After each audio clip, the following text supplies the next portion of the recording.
Okay, I think I've got to set up the computer first. Oh no, I don't worry about. Oh, down there. Okay, wrong computer. Okay, look, I suppose I've got a fair bit of a presentation here, but I'd just like to say it's really great to be here, and for me it's a privilege and an honour to be actually here and at this conference. I'd also like to thank the organisers and the people that have supported us in this process. It is something that is a massive job to come together, and I'm learning as I go, that's for sure, because I was on the committee trying to organise some of this. So hopefully it'll all work out for us, and we'll all have a great time. Okay. So, yeah, I'm Bob Muir. I'm a Wapabara elder from the Keppel Islands, which is central Queensland. And, you know, I'd like to present my short version of the First Nations leadership in reef resilience. Before I begin, I'd like to acknowledge the Gimaroi, Wallabara, Yinjiti people. Oh, Jesus. No good when you get this wrong, you'll get slapped by someone.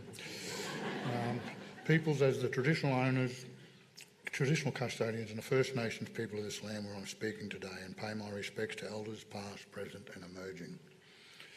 Importantly, the Australian Institute of Marine Science recognises the traditional custodians as Australia's first scientists, and through collaboration and two-way knowledge sharing we can learn from each other. I'd also like to acknowledge all the elders and the traditional owners from around Australia that are here today, and I'd also like to acknowledge the researchers and the scientists and everybody else here in this room with the same goal of trying to look after country. And we're doing a bit about my journey, introductions, and this is something that we always do for all our workshops. We actually do this personal bit with the traditional owners to make sure we have that connection and also help in explaining who we are and where we come from. So, you know, I am privileged to be in here at this important reef, pardon me, I'm going to read from the script, and I can feel the energy in the room, and yeah, it's something that's pretty powerful, and the talks that have already happened from our leaders in the reef space, that's something that's really important, and I do appreciate the messages that are being said here today. So, you know, I can feel the energy in the room. I've got to get away from this microphone. And I'd like to point out that for some of us, it's a very scary time, and we are here to listen and hopefully learn how we can make a difference being involved and trying the best we can to look after our own patch. Today I'm going to be talking about three parts: my journey, the leaders in the reef resilience and the reef partners. But I've got to be truthful, I think it's all about my journey as well. So it's something that sort of happens. So this is my wife, Ros. She's been supporting me all the way through this, and she's sitting at home right now, letting me do these type of things. So I'm very privileged there and lucky to have support from my family like that. My daughter, Bethany, she's also there to support me, and my wife, she just lives up the road to be there all the time in that sort of process while I'm away. My son, Robert, he actually is a bit of that succession planning where he now has stepped up onto the prescribed body corporate that I used to be on with the Wapabara Saltwater Aboriginal Corporation. He's also stepped up now to be on the TUMRA, the Traditional Use of Marine Resource Agreement, which I used to be on at one stage as well. So I'm very proud to say that I've sort of had that process with that succession planning where my son's been involved all the way from everything that I've done. And then there's Danny, my other daughter. She's a really talented artist, and she's down in Brisbane. She's also now on the prescribed body corporate as well. So our family is pretty strong in the area of sort of the native title and the cultural heritage aspects of our island. And here we go, some photos here. The photo on the bottom left you can see there is a photo of my people, and that was taken in 1902. And really, it's one of those photos that I think it's a bit of a history and lesson. A lot of historians looked at that photo and actually thought that we wore bark. And it's not true. They just held up that bark just to hide their nakedness in the photo. But history said that we wore bark, so you can imagine how that'd be. Yeah, so And then, you know, we had an archaeologist come along, Mike Rowland, and he actually was the first archaeologist, I believe, in those days to actually not just study the bones, but to actually find the living descendants. And it really made a difference for our people that with his actions that we started to come together again, and he sort of contacted the elders, and from there it's something that started our journey again with our reclaiming our island. So yeah, that was in 1902. Our people were taken off the island, and it really is something where we were separated. We were sent from up to Yarrabah, we were sent to Cherbourg, Fraser Island. They actually separated families. So we had two sisters that didn't see each other for 40 years because of that impact. So it is something that, you know, I used to joke once I'd had relations from Brisbane to Cairns, but it's true. I do, because of that sort of disruption with our family group. There's also, you know, a photo of there, me and my brother on Australia Day in 1993. Walked up the beach and stuck the Aboriginal flag in front of the resort and claimed all the vacant Crown land for the Woppaburra people. It took us 17 years to get that, but we ended up with 174 hectares of land on Great Keppel, and it is something that really is, it was sort of, you know, it was something that started a lot of things with that native title as well, and also a tumra. The first thing that did happen was the tumra side of it. Basically, after I raised my profile, I suppose you could say, I end up in the news and things and a few other things, but the tumra process really gave me an opportunity when AIMS came along and spoke to me about the process of some monitoring in our country. And that was the beginning of a great journey for me as well. I'm now employed at AIMS as well, obviously. I'm not sticking to the script here, so I hope I go okay. And I can't scroll down or put in too much. Some of you know what I'm talking about. Okay, and then, you know, we got our native title, that was in 2007. We got our tumra in 2014, and that's a unique tumra. It's only around the islands, and it's also one of the smallest tumras in the region in Queensland. But it is something that I've always highlighted, that it doesn't matter whether you're a big group or a small group, we have to support everybody there in that space. And then, you know, business and native title. We got our land handed back to the Queensland government, to the unallocated state land. Basically, through the Queensland Aboriginal Land Act, we could apply for that vacant Crown land in them days. I'm not too sure how it goes nowadays, but we were very fortunate. The Queensland government gave us 174 hectares on our own island, which is an inalienable freehold and never to be sold.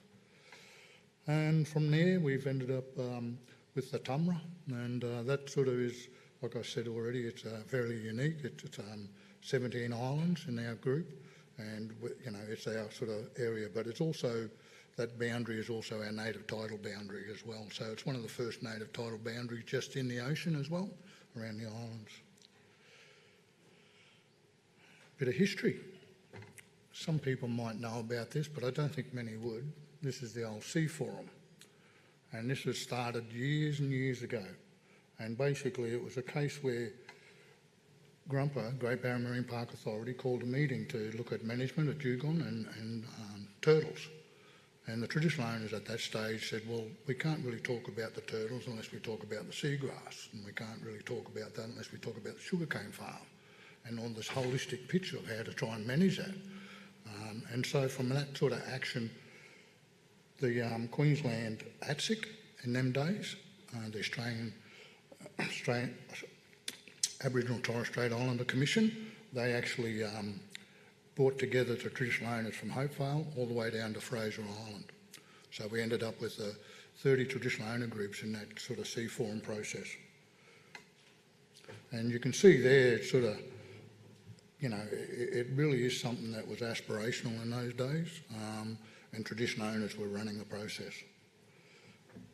And it only had a short life of about 5 years. And from the first meeting on Magnetic Island in 1997, and from my memory, there were 6 full Sea Forums where the Queensland ASIC CSIRO and the traditional owners came together to develop a regional agreement and a discussion paper from the Sea Forum. We put that on the government's table and asked them to respond to us. And it's something different because, you know, in them days they always say, here's a plan and you've got 3 months to reply. When we did that to the government, it took them 6 months to reply to us. But it is something that was sort of very seriously looked at by government. And it was unique as it was not incorporated. Yeah, so a chair is elected for the 3 days at each Sea Forum meeting. And at the end of the Sea Forum, a working group is elected with terms of reference developed by the traditional owners with clear directions on their tasks till the next Sea Forum, where they report back to the Sea Forum, then stand down and the process starts again.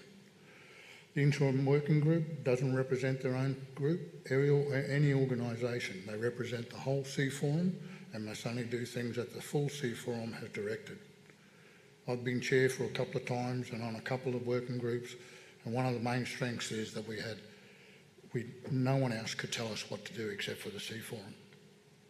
I mean, we had a few native title people trying to talk to us about getting things done, and we just said, well, go through the Sea Forum and then we'll do it.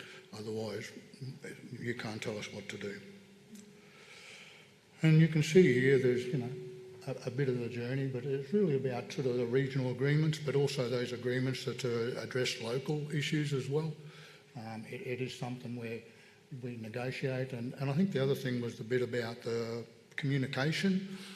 We sort of had that ability to be able to look maybe at a trawler management plan and communicate with all the reef traditional owners in one go, and hopefully get a report back to that, say, trawler management plan very quickly in a more economic way. But that's, these are things that how we're working in the past. Unfortunately, it didn't really get going any further. But we did develop a discussion paper. Look, what happened now? I went too far. We did develop this discussion paper, and it was something that I think everybody, government and foundation, the Great Barrier Marine Park Authority, really did look at that discussion paper, and it was more about how we want to manage country. And from there, there's a lot of things probably. I'm not saying it was the result of that, but there are things that happened after the Sea Forum. We've ended up with the TUMRAS being evolving, and that was sort of another thing where it came about because of this discussion paper. And with the impacts of climate change, we have limited time, but are still able to have the TO's knowledge help address some of these impacts happening on our country. So I think, we just said before, we've got to really try and listen to the traditional owners and understand what they're doing and be very, very respectful in that process. Because I think there's a lot we can learn, and I know by you looking at our history of traditional owners, we've gone through climate change already. We've walked that reef. A lot of those sites, as you heard from Uncle before, are underwater. So it's not as though it's new to us. So there's a lot, I think, that can be learnt by talking to traditional owners. And here's some of the unsung heroes from the early days. And here I am engaging with traditional owners, but way back then in 2001 I was doing it. That's up in Hopevale, talking to the traditional owners up there about the Sea Forum process. Some of the working groups there, you can see we've got Phil Riss. He might be in the room, and he's got hair on his head there, I think. Then there's, Uncle Merv, Rico Noble, Uncle Merv Johnson, Patricia Leedy, Uncle Hans Pearson, Shirley Johnson, Gagari George, and then there was ATSIC local, Gail Barry. We also had Alan Dale from Syro at that stage really supporting us, and I think he was a great person in that sort of facilitating those Sea Forum meetings. We also had Bronwyn Burke, Stuart Cowell. They were sort of our secretariats, I suppose is one word, but they pulled everything together for us. There are other working groups too that aren't in this photo, and there's people like Brandon Walker, Auntie Renata Pryor, Lee Saltner and Melinda Porter. These people were pretty important in the early days of making sure this whole process worked. Next part of our journey is TUMRAS, and I spoke a bit already, but these are one of the first steps in the Great Barrier Reef Marine Park Authority addressing the UNESCO World Heritage requirements, with traditional owners being involved in the management of the Great Barrier Reef World Heritage Area. It's another significant milestone in the traditional owners' leadership in managing sea country, with 43% of the marine park coastline managed with 10 TUMRAS, with some more being developed as we speak. Thanks to all the Great Barrier Reef Marine Park Authority, Traditional Owner, the TUMRA, the Traditional Use of Marine Resource Agreement team, for making this happen and, sticking with us through the ups and downs of maintaining our TUMRAs, which I've had personal experience in with the Wapabara TUMRA. So, the Great Barrier Marine Park Authority have really supported our group, and even though we were the smallest group, like I said, it has had a lot of great genuine support from the Great Barrier Reef Park Authority. So, here's some photos showing some of this is a couple of photos of the Durrumbal TUMRA that's just recently sort of happened. And you've got, people there that the Durrumbal TUMRA committee, the directors from Grumpa, or Great Barrier Marine Park Authority, and the staff. And once again, like I said, I've really got to thank some of the staff for how they've really been there all the way supporting the TUMRAs. And, and that bottom photo really, it shows how it empowers and brings the traditional owners together in managing sea country. It is really just a great example of how it really unites our community, and those TUMRAs have made a big difference in the way we manage country. Now, I'm on to the Great Barrier Reef Foundation. And, under the direction of Anne Marsden and with the passion from Liz Wren and the staff in the foundation, have developed traditional owner working groups dealing with a whole range of management issues that affect our sea country. Cedric has attended many of the traditional working group meetings and has been a critical link between the traditional working groups and the RRAP process. Their support and guidance with every traditional working group has been incredible, from organising our meetings to making sure that our voice is heard at the international level, attending overseas conferences. So I suppose I could just reflect on that a bit, because business of when the foundation come along has really been a great game changer for traditional owners. We really have been at the table, and they've made sure that we're there included in a lot of these things that are happening, even to now being involved in international sort of processes where we're spreading the message of how we're all doing this job in this country. And the role of the Traditional Advisory Group, it really is to provide strategic advice on the Reef Trust Partnerships, and until such time that the Reef 2050 Traditional Owner Alliance is formalised. So we're working towards something similar to the LC Forum, and this alliance is going to be bringing the traditional owners together again. And so that's exactly what's happening, and the foundation is definitely supporting that. There's also 19 traditional owners on these working groups, and leading the Great Barrier Reef Foundation's investment in traditional owner-led initiatives. And they're really, for me, they're some of our leaders and our champions for the future. They really are there, making a big difference as we go along with this whole process. And like I said, they're already out there telling the world how we do our business now. And this is just an example of those working groups. I'm not going to go into too much detail, but really they help design some of the grants that are out there for the traditional owners in the healthy water space. And I've seen some really great examples of those projects where they've come back with innovative ideas that are even just simple things like putting stickers on a measuring stick and things like that. It's sort of just very simple things, but I've seen some great ideas coming from the traditional owners on how they're managing their country with the water quality. And then you've got the Crown-of-Thorns Starfish Control, Reef Restoration and Adaptation Science. It's a big sort of acronym, and I had to learn how to say that because I'm the chair. But it is something that really is important again, and I know that through my work AIMS that we were very serious about this process, and we've ended up with 2 of the AIMS workers on this committee as well, myself and Manawari, and really we have helped a lot with different things that are going on and getting involved. And one of the things we're looking at, and I'll talk a little bit later, is the business of biocultural risk assessment framework. Oh, we've got some more guests coming. You can't sneak in, I tell you. Okay. And so then we've also, got the Integrated Monitoring Report group as well. And once again, there's some really leading people there from around Queensland here that are spreading this message to the whole world. And right at the moment, they've just been over at the Oceans Conference as well in Barcelona. And here's some of the traditional owner-led projects. And as you can see, we've got a few there as far as reef protection, water quality, healthy water, strong people, strong country, healing country and helping country. You know, there's a few dollars there, and that's pretty serious stuff for our people. A lot of the times with traditional owners, we've always been battling, and I suppose that goes for anyone, trying to get funding.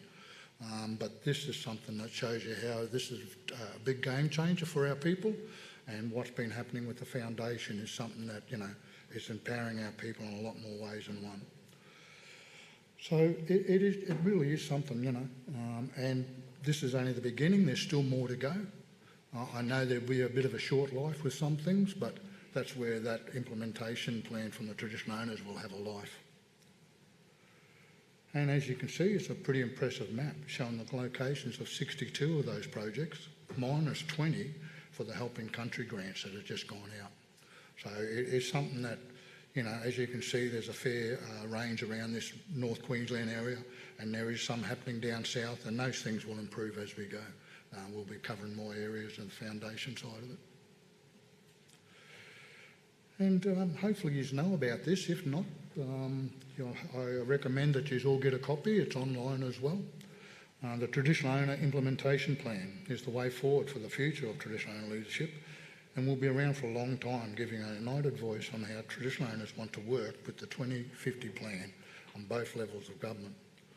And the Reef 2050 Owner Implementation Plan is about delivering on traditional owner priorities, bringing traditional owners' actions across the reef plan together in one place. Honouring the past and looking into the future, ensuring the work of our elders is respected and our voices are not lost.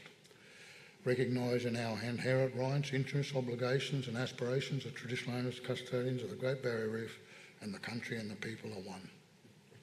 And also accountability. So, I mean, I wrote a lot more there, but I just can't learn how to describe this screen. But really, from what I'm saying here is, you know, this process really is something that is working towards changing the way we do business on the reef.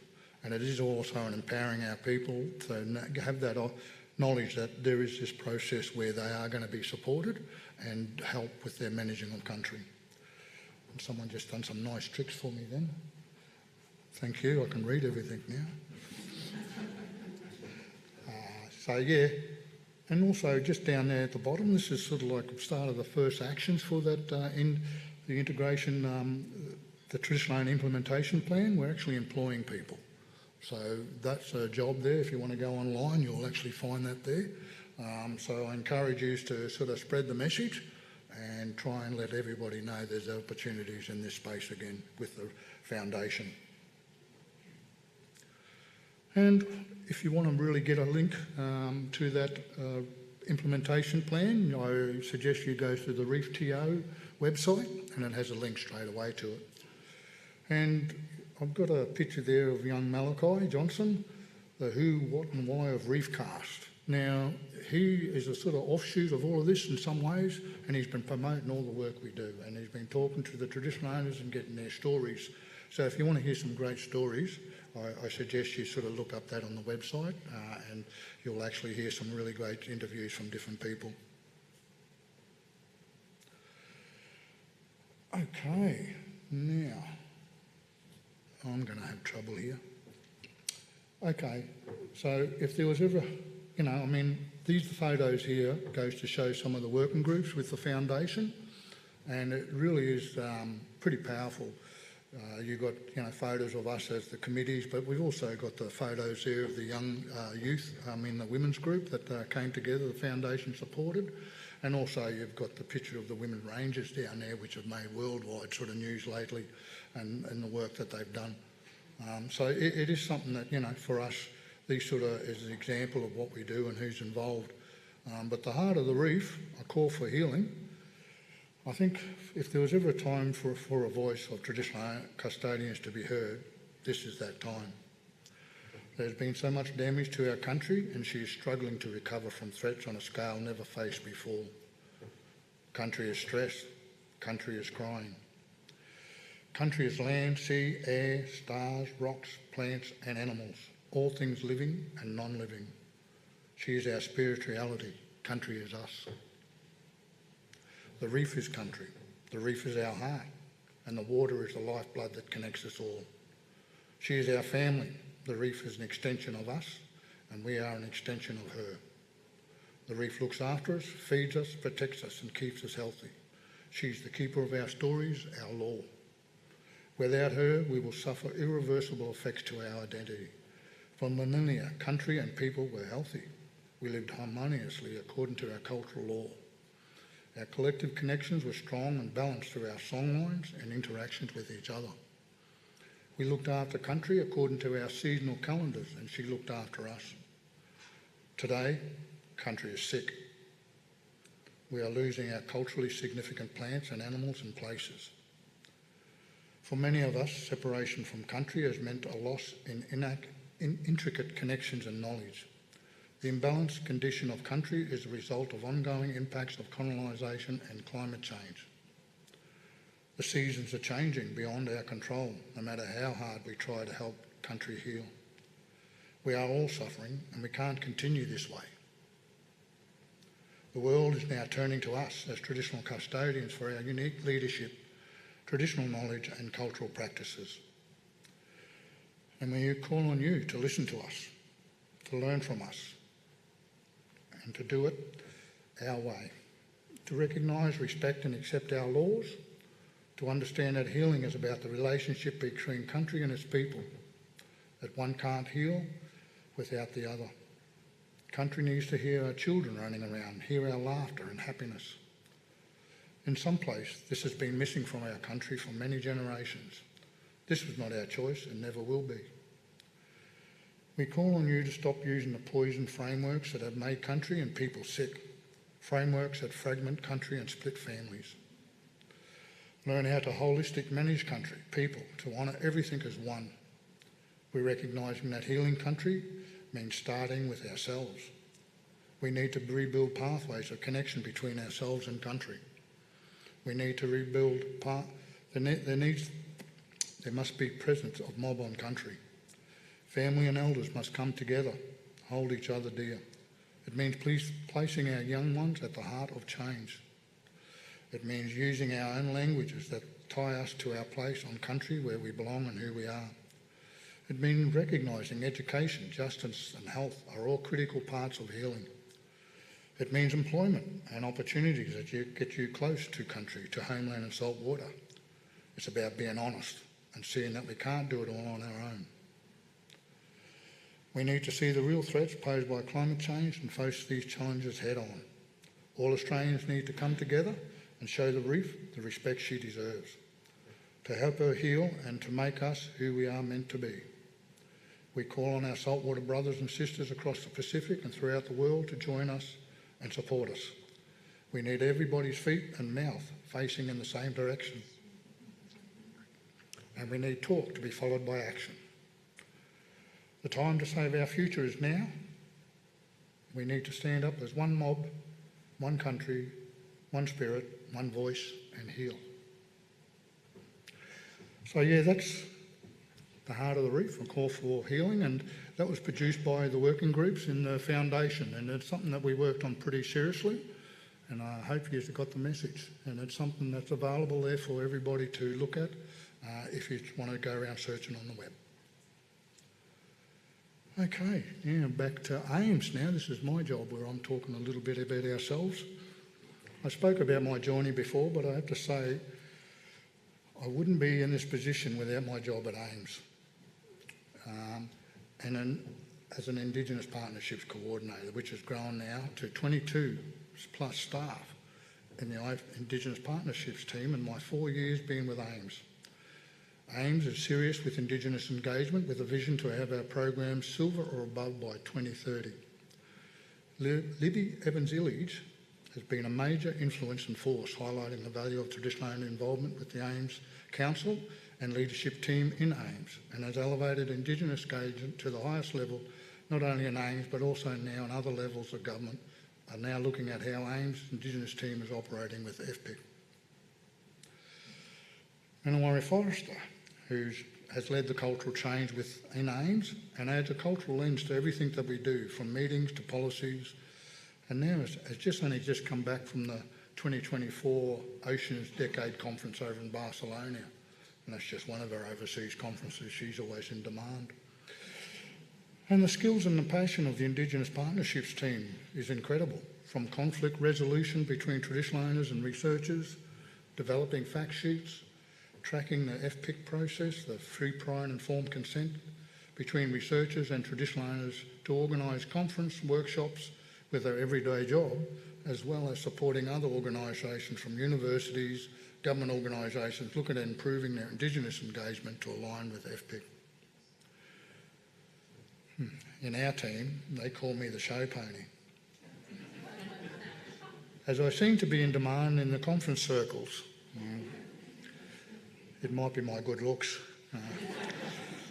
but it is the AIMS approach to Indigenous engagement and how we apply FPIC is the main message that everyone wants to hear, and I am just the messenger, maybe with the good looks. And you know, everybody, I mean, AIMS operates, sorry I got lost then, and I'm informing everybody how AIMS operates, but also showing how AIMS has applied FPIC not only with the RRAP but with all AIMS projects. So, you know, it's something where I've been around in this space for a lot of years and I wouldn't be here if I thought it was tokenistic. It's something that's very serious, and I've seen actions and I've seen a lot of things happening in the short space that I've been involved. And, you know, for me, it's very encouraging, and it gives me faith and more strength and recharges my batteries, all of that sort of stuff, to keep doing what I'm doing. And here we go, partnering with Impact for the First Nations Australians. For the past 5 years, we've been building a partnership program with traditional custodians of the places where we work, both at sea and on land. We have demonstrated that our science has greater impact and value when projects interweave Indigenous knowledge and perspectives with our Western science approach.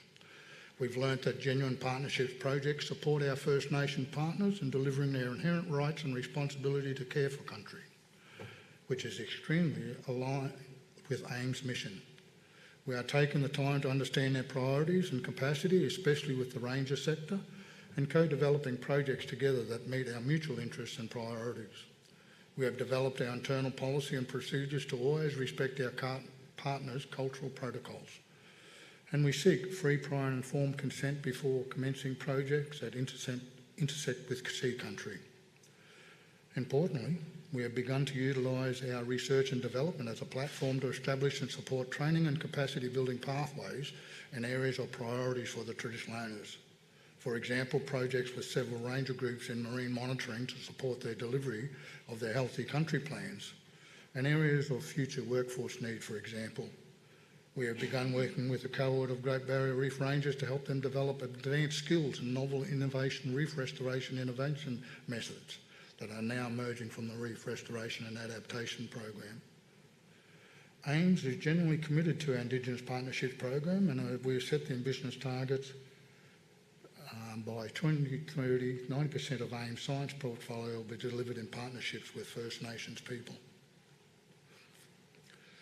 So the Indigenous Partnerships policy and procedures, really it is really empowering our traditional owners that they're at the forefront of this whole project and whatever comes onto their country.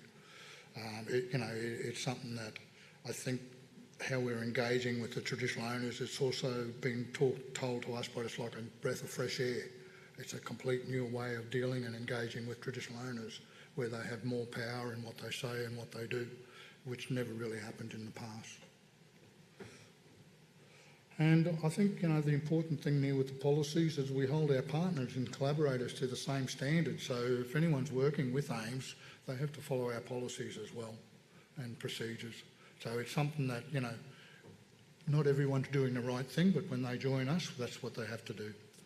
And I'm not trying to put down anybody, but it's a process, I think, that everybody's still learning as far as engagement. I know myself, what I've looked around, there's a lot of great people that have got a lot of energy and passion to try and make a difference.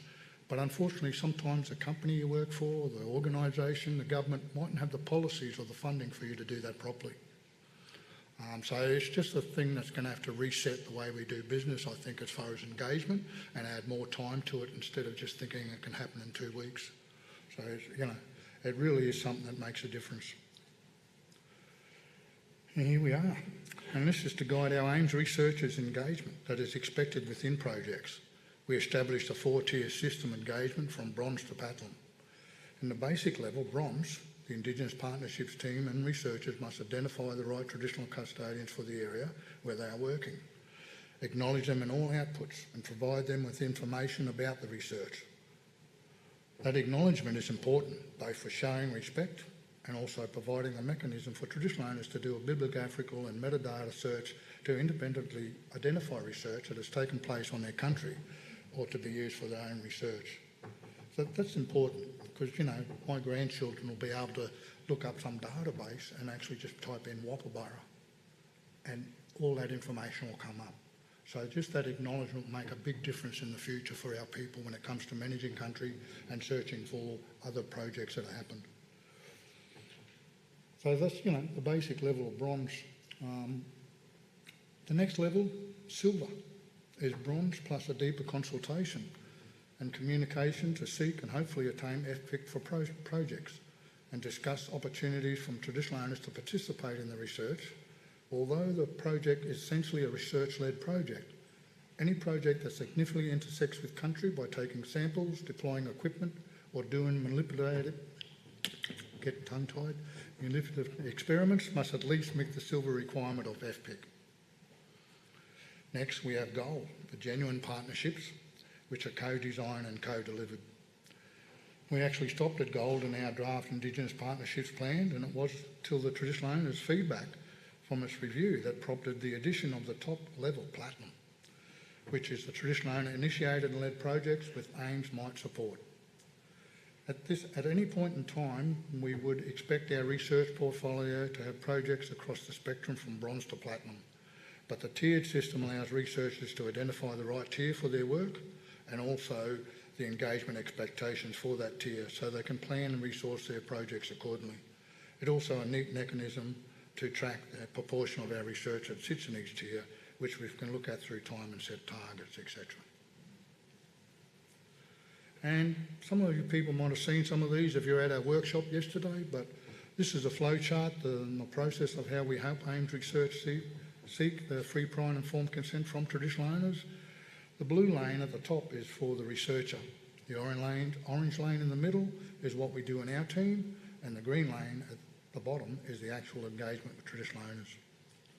First, the researcher contacts us with details of their project and the location, and we give them a set of 9 key questions that we need answers to. This starts the development of the fact sheet about their project. Now, that 9 key questions is questions we come up from working with the traditional owners and when they've asked us those questions. So we're not sort of inventing those questions, we've learnt them from the traditional owners. And so we present that then to the researchers to help develop that fact sheet with them. Okay, now first, this starts, okay. So the IP identifies who the traditional owners are and who has the cultural authority. And we start the FPIC process and arrange meetings and send our fact sheets a week or 2 before the meeting. We then facilitate the meeting, preferably with the researcher, and present the project and go through the fact sheet. Look at the risks and opportunities for involvement, then seek consent. It may take a few meetings. If yes or no, we still must record everything. Yet with yes, the consent might be conditional. Examples of making sure that traditional owner rangers are on board, or consent is only 6 months or for a year, or come back when we're ready, when we establish our committee and things like that. So it's never been a negative no in a way. It's sort of like, well, I'm trying to be polite here when I say it, but it's not a case of piss off. It's a case of no, we're not ready. So come back when we're ready, and we respect that really. And even if we do get a no, we still go back with any other project. It's not the stop of that relationship. So it's sometimes unless there is no consent, and the researchers, we have to look at a contingency with alternative sites. Then we start the whole process again. So it really is something that helps guide our people and what we do.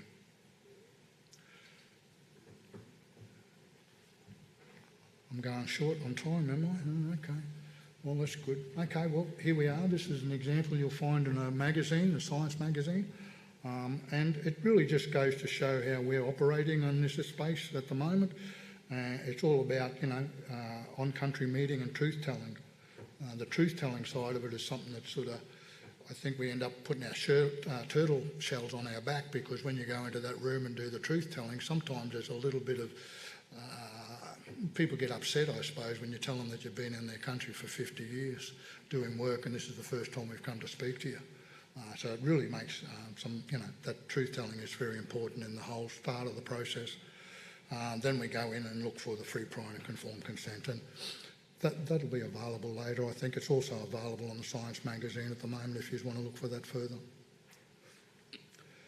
Also, this is our engagement, the AIMS engagement at the moment as far as the RRAP process, and it really is something that goes to show how we've been fairly busy in this space, but this is only about half the group. There's a lot more to do, a lot more people to talk to, so it's only still the beginning for us. Here's the RRAP program, and these are things you can find on the web, but for me, really these solutions will be developed and delivered in partnership with traditional owners, recognising their ancestral knowledge and the benefits of seeing the Great Barrier Reef as a cultural landscape beyond its biophysical features. Also, the RRAP is repositioning, traditional owners and, incorporating traditional owner interests and rights to co-design projects, including biocultural risk and opportunities in decision making. Now, if you really want to follow that up a little bit more as far as the biocultural, I suggest that you go to the, on Thursday, 11:30, a research to support Indigenous-led decision making for reef restoration adaptation. That's a bit of a plug for another AIMS presentation. And as you can see, we talked about training.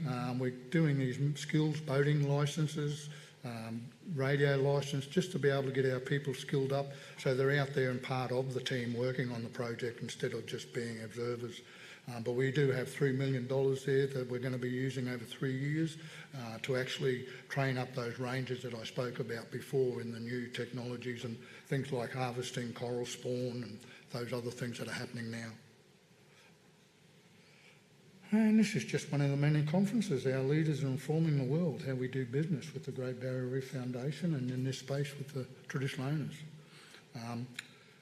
It's good to see Gavin here. He must be pretty tired. He probably only got back yesterday. So it's really good to see. So I'm just highlighting that because it really is important and we are becoming key leaders in this space around the world trying to tell how we do business and how it's done better. I would like to acknowledge and thank the Great Barrier Reef Foundation and the Reef Restoration Adaptation Program, the Australian Institute of Marine Science Indigenous Partnerships team for making sure that for the first time there was deep and meaningful engagement with traditional owners using the FPIC process. I would also acknowledge the Great Barrier Reef Foundation, AIMS and RRAP for supporting the leaders of today and leaders of the future. Thank you.